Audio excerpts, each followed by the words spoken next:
Hi, hello, welcome to Pharma Tips Zone. Today's video is continuation of forced degradation that we have learned in previous videos. So, as so far we have discussed about what is forced degradation and how do we do forced degradation, what are the conditions of forced degradation, and we are in the middle of analysis of forced degradation. So, in the previous video I have explained RS percent of impurities generation by degradation technique. So, to continuation to the video, here we will discuss assay percent of degradation and mass balance.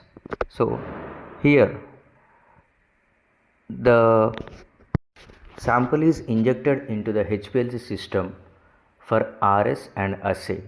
So in RS we will know how much the degradation of impurities will be getting due to the degradation, and as well as along with that in assay you will get how much purity the compound is remained itself after the degradation.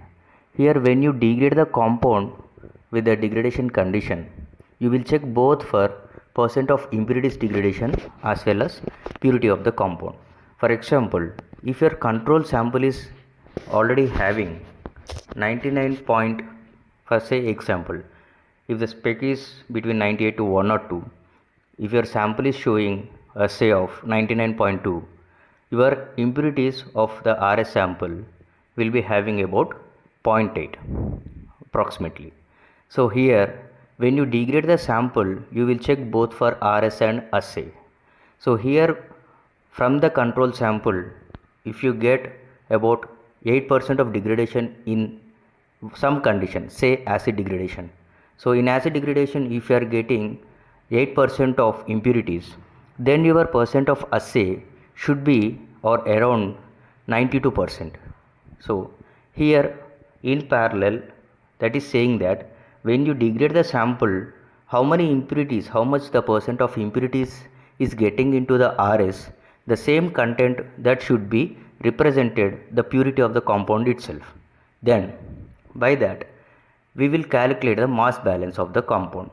So to calculate the mass balance of the compound, you must know the percent of impurities of control condition and percent of purity in the assay.